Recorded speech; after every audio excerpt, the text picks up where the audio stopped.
संत महाराज, आप ही बताइए, जीवन भर पाप करने वाले पर प्रभु श्री राम कैसे कृपा करेंगे? बिगड़ी जन्म अनेक की, सुधरे अब ही आजू, हो ही राम को नाम जपू, तुलसी सजी कुसुमाजू। इस एक जन्म के ही नहीं, जन्म जन्मांतर के पाप मिट जाते हैं। बस आवश्यकता है तो केवल सच्चे मन से प्रभु श्री राम का नाम जपने की। संत महाराज जी, हमने प्रभु श्री राम का नाम भी ले लिया, हम प्रभु श्री राम की महिमा भी जान गए, किंतु श्री राम कौन है ये हम नहीं जानते। मैंने तो आपसे पहले ही कहा था, प्रभु श्री राम को जानने के लिए आपको संपूर्ण राम कथा सुननी होगी।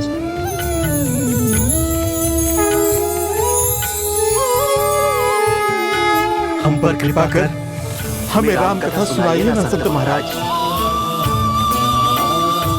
अवश्य। धन्यवाद। जय श्री राम। जय श्री राम। इसी प्रकार समय के साथ साथ तुलसीदास जी कलयुग के प्रभाव को क्षीण करते रहे, किंतु कलयुग ने भी तुलसीदास जी पर तीक्ष्ण प्रहार किया था। जिन भुजाओं से उन्होंने राम कथा लिखी थी, वो अब उन्हें उठाने में भी अक्षम होने के कारण अपार कष्ट में थे। हे राम, हे प्रभु,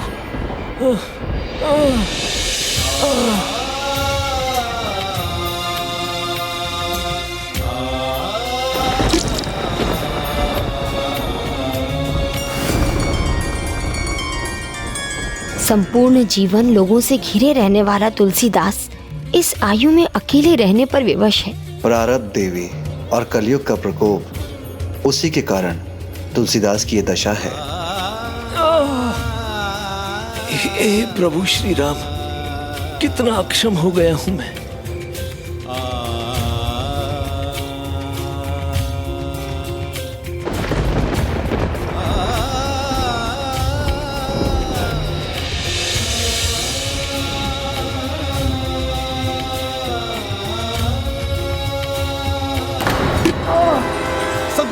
संभालिए, संभालिए अपने आप को।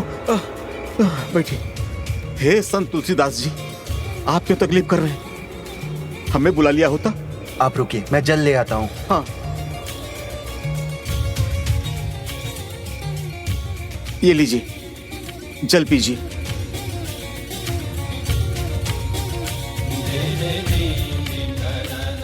प्रारब्ध और कलयुग का प्रभाव कष्ट का कारण बन रहा है, तो इस जन्म में अर्जित पुण्य सुख भी देगा। हे महान संत तुलसीदास जी, हमें पाप के दलदल से निकालकर सुमार्ग पर लाने वाले आप ही थे। अब आप हमें अपनी सहायता, अपनी सेवा का अवसर दीजिए। सेवा तो केवल प्रभु श्री राम की ही करनी चाहिए। मैं तो केवल उनका एक साधारण सा भक्त मात्र हूँ। मेरी सेवा क्यों? हे संत तुलसीदास जी, किसी राम भक्त की सेवा करने का अवसर भी तो सौभाग्य से प्राप्त होता है, तो इससे हमें वंचित मत कीजिए। स्वामी, तुलसीदास की ये दशा कैसे ठीक होगी? जब वो लेखन करेगा। किंतु कैसे स्वामी? भक्ति से सब संभव है। गोस्वामी तुलसीदास जी, अगर कोई औषधि लानी हो तो जाकर ले आए। कोई औषधि, कुछ भी उपचार कुछ काम नहीं कर रहा। प्रतीत होता है कि कलयुग का सारा क्रोध प्रभु ने मुझ पर ही केंद्रित कर दिया है। तभी तो कितना भी उपचार कर लूं, कष्ट कम ही नहीं हो रहा। आप ही ने तो कहा था, संकट कटे मिटे सब पीरा, जो सुमिरे हनुमत बलबीरा। उन्होंने बादशाह के दरबार में आपकी मदद की थी, तो अब क्यों नहीं कर रहे?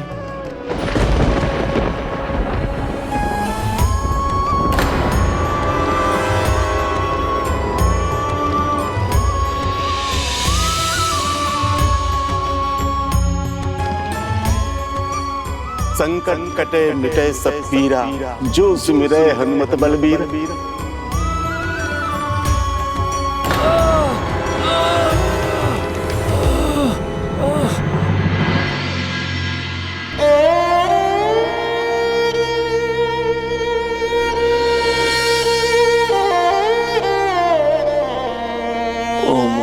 गणेशाय नमः।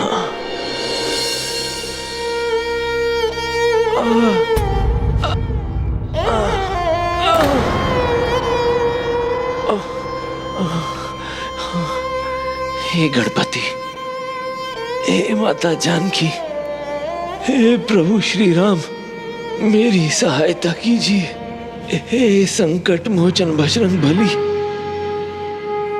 अपने इस भक्त की शादी का भाव तो नहीं रोक सकता।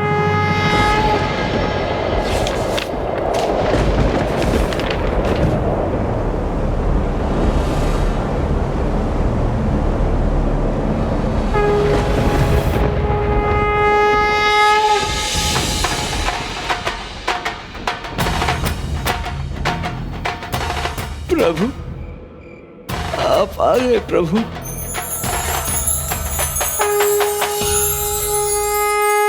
प्रभु,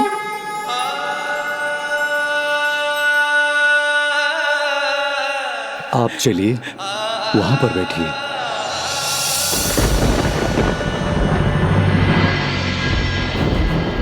उन्हें सभी कष्टों से मुक्ति मिलेगी।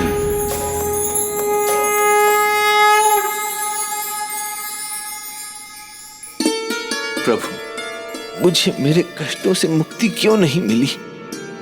क्या भूल हो गई मुझसे? नहीं संत तुलसीदास जी, आपसे तो कोई भी भूल नहीं हुई है, किंतु हाँ, आप कुछ भूल अवश्य रहे हैं। मैं क्या भूल रहा हूँ प्रभु? जिस प्रकार आपकी जिह्वा को और आपके मन को प्रभु श्री राम नाम की लगन लगी है, उसी तरह आपके बाहुओं को भी बस प्रभु श्री राम की भक्ति लिखने का ही अभ्यास है। इसीलिए मत रोकिए उन्हें, आप तो निरंतर लिखते रहिए प्रभु की प्रार्थना में, उनकी प्रशंसा में। फिर आपका प्रत्येक कष्ट अपने आप दूर हो जाएगा।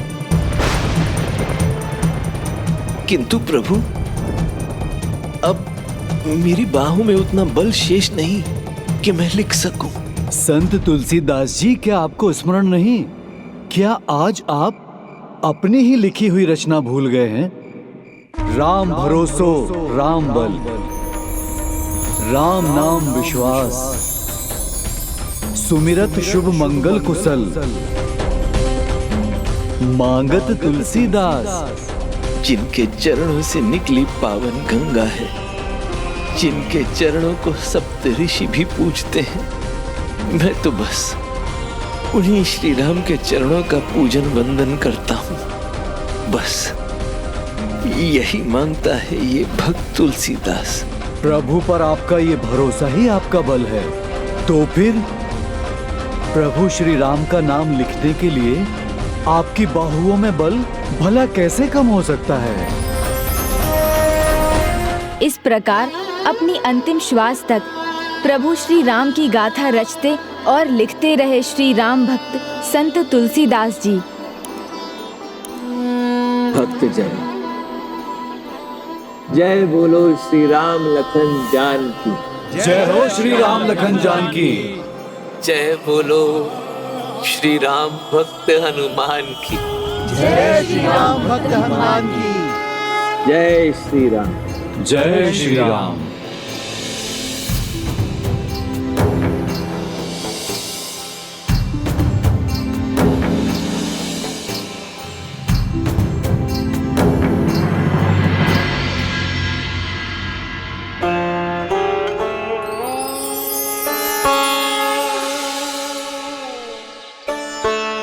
जिस समय की आपको प्रतीक्षा थी, वो समय अब आ गया है संत गोस्वामी तुलसीदास जी।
आपकी लिखी रामचरितमानस और अन्य सभी रचनाओं के माध्यम से आप जगत में सदा जीवित रहेंगे।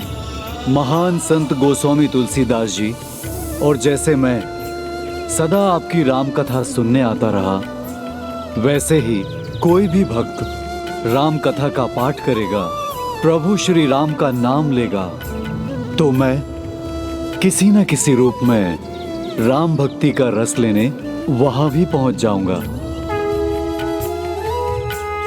जय श्री राम। इस प्रकार अपनी अद्भुत भक्ति से संत तुलसीदास जी ने कलयुग के अंधकार को अपने ज्ञान और सरल भक्ति के प्रकाश से दूर किया, धर्म का प्रचार प्रसार किया और उनके होठों पर सदा यही रहता था, जय हो श्री राम लखन जानकी, जय बोलो राम भक्त हनुमान की। जय हो श्री राम लखन जानकी, जय बोलो राम भक्त हनुमान की। कलयुग में भक्ति का इतना श्रेष्ठ उदाहरण प्रस्तुत करने वाले संत गोस्वामी तुलसीदास जी की कथा तो अद्भुत थी। अद्भुत तो प्रत्येक भक्त की कथा होती है पुष्पदंत जी, क्योंकि प्रभु के सच्चे भक्त अपनी भक्ति की अभिव्यक्ति में अद्भुत ही होते हैं। इसलिए संत तुलसीदास जी के समान वो भक्त भी अति श्रेष्ठ थे, जिन्होंने उन्हीं के समान भक्ति का परचम थाम रखा था। जहाँ एक ओर अवध में राम भक्ति की गूंज का कारण तुलसीदास जी बने थे, वहीं दूसरी ओर कृष्ण भक्ति में डूबी वो भक्त थी, जिनका अपने प्रभु से अलौकिक संबंध था।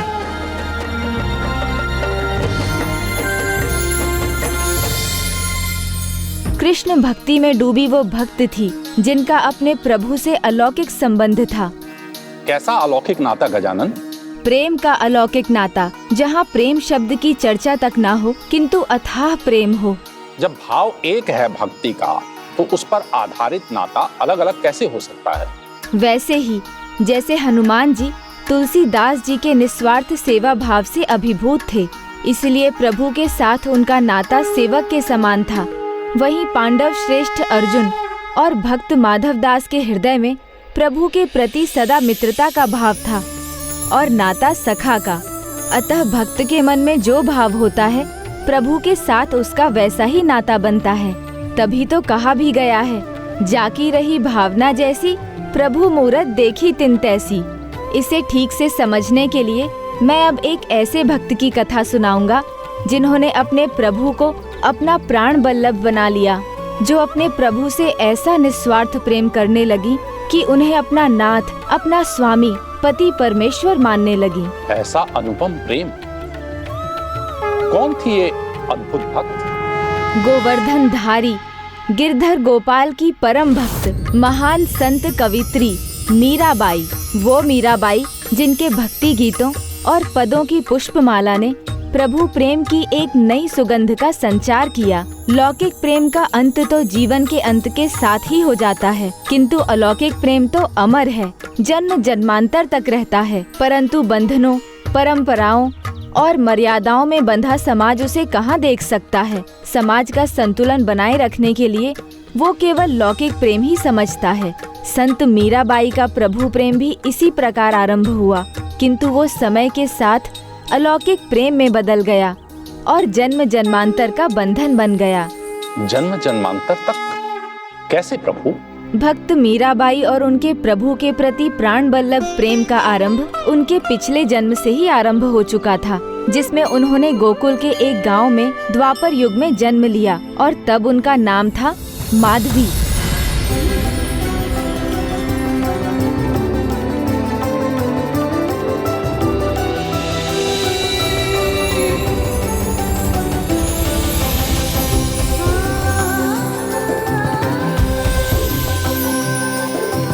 माधवी की माता ने ये समझाकर एक प्रकार से माधवी को आने वाले कल के लिए तैयार कर ही दिया। किंतु उन्होंने तक कहा अगले सप्ताह, तो क्या माधवी की विदाई भी? हाँ पुष्पदंत जी, माधवी का विवाह तो बाल्यावस्था में ही करवा दिया गया था, गोपाल धाम गोकुल के निवासी सुंदर के साथ। पता है मित्र, कान्हा कभी मेरी बात नहीं टालता। वो तो मेरा परम मित्र है। मैं ही नहीं चाहता था कि वो इतनी दूर तक चले, क्योंकि कन्हैया को चलकर आने में कष्ट होता। वो नन्हा कान्हा, वो तुम्हारा मित्र है? उसकी आयु के बारे में कुछ मत कहो मित्र। वो कितना अद्भुत है, क्या तुम्हें उसका अनुमान नहीं? जब हम खेलने जाते हैं तब तुम देखते हो ना कैसे सभी को छका देता है। सुंदर, दुल्हन का गौना करके उसे साथ ले जाने आए हो, गृहस्थ आश्रम में प्रवेश कर रहे हो, फिर भी बातें बच्चों के खेल की ही कर रहे हो। ये खेल का नहीं, अपने नए दायित्वों को समझने का समय है।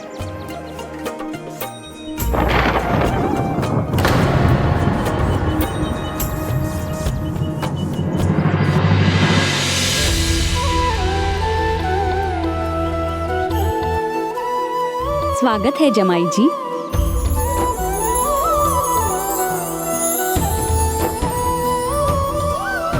श्रीमान जी, आपका आदर सत्कार हम विनय पूर्वक स्वीकार करते हैं, किंतु लग रहा है तूफान आने वाला है। लौटने में कोई कठिनाई ना हो जाए, इसलिए मेरा आपसे निवेदन है, आप दुल्हन की विदाई शीघ्र करवा दीजिए। उचित है। विदाई की सारी तैयारियां हो चुकी है और माधवी भी तैयार है। मैं उसे लेकर आती हूँ।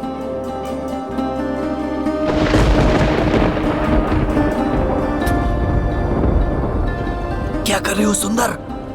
ऊपर कहाँ देख रहे हो? भाभी सामने, वो देखो।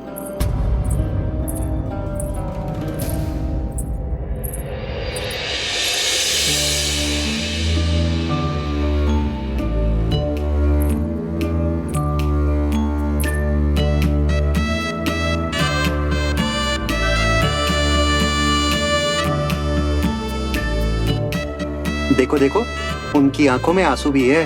तुम्हारे साथ रहेंगी यही सोचकर लगता है वो दुखी हैं। चुप करो। जब कोई अपने माता पिता का घर छोड़कर जाता है ना, तो उसे दुख तो होता ही है।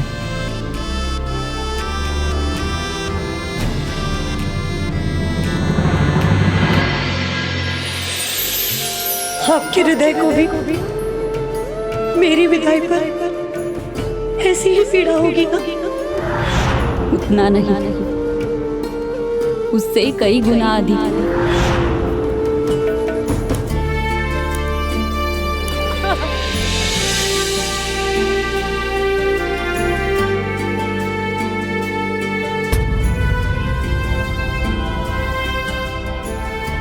सही कहा था आपने माँ। जितना प्रेम बिछड़ने में उतनी ही पीड़ा होती है। आज मैं खुश भी हूँ और दुखी भी। खुश इसलिए कि मेरी पुत्री अपना संसार बसाने जा रही है, और दुखी इसलिए कि मेरे हृदय का टुकड़ा मुझसे बिछड़ रहा है। आप निश्चिंत रहिए, आपने तो मुझे सब कुछ पहले से ही समझा दिया है ना। ससुराल की मान मर्यादा, उसकी परंपरा,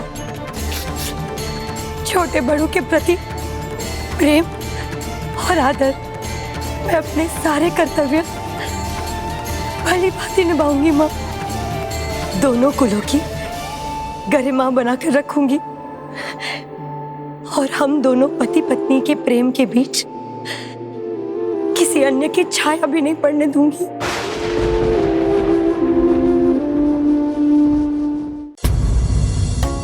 मुझे बस एक ही बात की चिंता हो रही है। तुम्हारा ससुराल कान्हा के गोकुल में है, जिसकी मनमोहक लीलाओं से कोई भी अछूता नहीं रह पाया है। मैंने तो यहाँ तक सुना है, उनकी लीला सुन भर लेने से लोग मोहित हो जाते हैं। गोकुल की सारी गोपियां उसके प्रेम में मगन हैं। मुझे इसी बात का डर है, कहीं वो तुम्हें भी रिझा न ले। सुंदर, लगता है भाभी का बिल्कुल मन नहीं है तुम्हारे साथ जाने का। देखो ना, आंखें कितनी भीगी हुई हैं। ऐसा लगता है कि उनका रोना कभी बंद होगा ही नहीं। उसकी चिंता तुम मत करो मित्र, उसका उपाय तो मैं पहले से ही सोच के आया हूं। जब मार्ग से जाएंगे ना, तो मेरे नटखट कृष्ण कन्हैया के उन्हें मनमोहक कथाएं सुनाऊंगा। फिर तुम देखना, उनकी जो ये उदासी है ना, वो छू मंतर हो जाएगी। अपने पति के प्रति अपनी निष्ठा के आगे किसी को मत आने देना, और इसलिए कृष्ण कन्हैया से दूर ही रहना, उनके बारे में ना किसी से कुछ बात करना, ना कुछ पूछना और ना ही कुछ बोलना। मुझे वचन दो पुत्री, तुम ऐसा ही करोगी। कान्हा को लेकर तो सभी को उत्सुकता होती है और माधवी भी उसके बारे में सुनना चाहेगी। और देखना मित्र, गोकुल में उससे भेंट करने के लिए भी तत्पर रहेगी। मैं आपको वचन देती हूँ माँ, मैं कन्हैया से दूर रहूंगी, उनकी ओर कभी देखूंगी भी नहीं।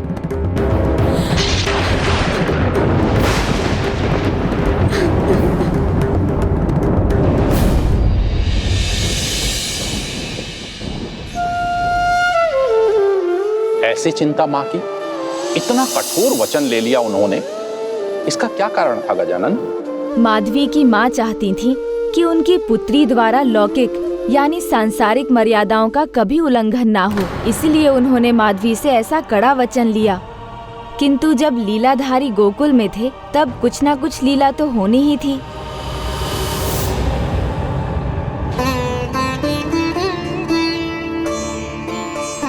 मित्र सुंदर, भाभी की उदासी मिटाने के स्थान पर तुम खुद भी उदास होते हुए दिखाई दे रहे हो।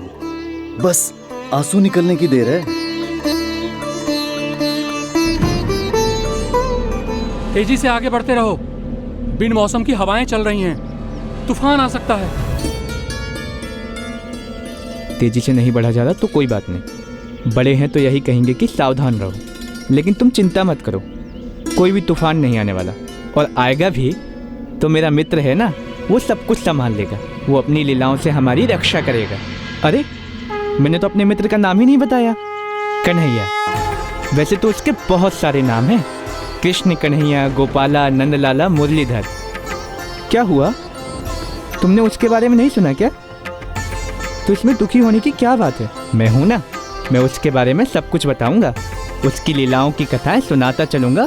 फिर देखना कि समय भी कैसे कट जाएगा, पता ही नहीं चलेगा। अब किसी का कहा मत सुनो, बस मेरी सुनो। बचपन से ही मेरे कृष्ण कन्हैया मुरलीधर मोर मुकुटधारी लीलाएं दिखाते आए हैं। सबसे पहले तो माखन चुराने वालों की टोली बनाई। मैं उससे बड़ा था, फिर भी उसकी टोली का भाग बन गया। और जब भी हम कन्हैया के पीछे पीछे किसी घर में जाते थे, माखन की हांडी चुराने का कार्य भी मेरा ही होता था। माखन चुराते हुए जब कभी पकड़े जाने का डर होता था तो कन्हैया को तो पहले से ही पता चल जाता था। हम सभी तो भाग जाते थे, लेकिन कन्हैया सामने आ जाता था और उसे डांट खानी पड़ती थी। किंतु उसकी मधुर मुस्कान को देख उसे पकड़ने वाला भी उसे मंत्रमुग्ध होकर देखते रह जाता था। और यदि कोई गृह स्वामिनी कन्हैया के कान खींचती थी ना, तो उसमें भी प्रेम छुपा रहता था। और बाद में वो उसके साथ दुलार करके और ढेर सारा माखन देकर उसे भेज देती थी। विश्वास नहीं होता ना कि ऐसा भी हो सकता है, किंतु हमारा कन्हैया तो है ही इतना अद्भुत। अपने पति के प्रति अपनी निष्ठा के आगे किसी को मत आने देना, और इसलिए कृष्ण कन्हैया से दूर ही रहना। मुझे वचन दो पुत्री, तुम ऐसा ही करोगी। ये तो छोटी छोटी घटनाएं हैं, कन्हैया ने तो बड़ी बड़ी लीलाओं का भी परिचय दिया है। बचपन में ही बड़े बड़े असुरों को सबक सिखाया है, जैसे विशाल राक्षसी पूतना, भयंकर कालिया नाग। माँ ने तो कहा था कन्हैया की बात भी मत करना किसी से, किंतु अब मेरे ही पति बस कन्हैया की ही बातें करना चाहते हैं, उनके ही गुणगान करते जा रहे हैं वो। अब तुम ही बताओ, जिसने ऐसे भयंकर असुरों का सामना किया हो, उसके लिए तो ये छोटी मोटी आंधी तूफान है। और वैसे भी कन्हैया के कारण तो हम गोकुलवासी इतने निडर हो गए हैं कि अब तो हमें किसी भी संकट से डर नहीं लगता। वो तो अचानक से हो गया था, इसीलिए शक पका गया।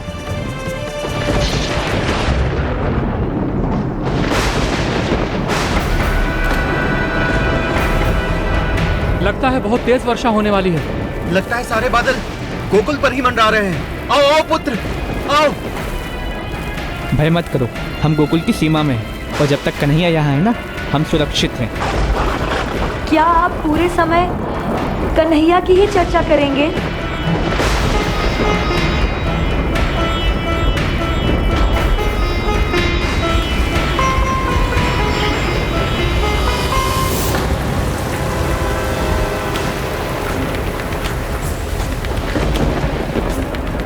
यहाँ रुकने से अच्छा होगा हम शीघ्र अपने घर पहुँच जाएं। नहीं तो गोकुल के बाहर हम यहीं उलझे रह जाएंगे। पिताजी आप चिंता मत कीजिए, क्योंकि कन्हैया को पता है उसका मित्र सुंदर अपनी पत्नी के साथ वापस लौट रहा है। वो तो किसी भी पल यहाँ पहुँच जाएगा। पता है माधवी, तुम उससे मिलोगी ना तो बहुत प्रसन्न हो जाओगी और उसे देखते ही मोहित हो जाओगी।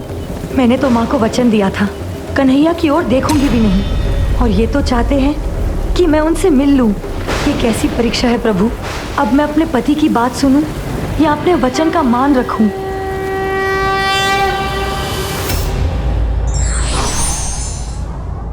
समय के साथ परिस्थितियां भी बदलती हैं। धैर्य से उनका सामना करना चाहिए। विघ्नहर्ता श्री गणेश के अद्भुत शक्तियों से भरे वीडियोस देखने के लिए चैनल को सब्सक्राइब करना न भूलें और साथ ही बेल आइकॉन भी दबाएं।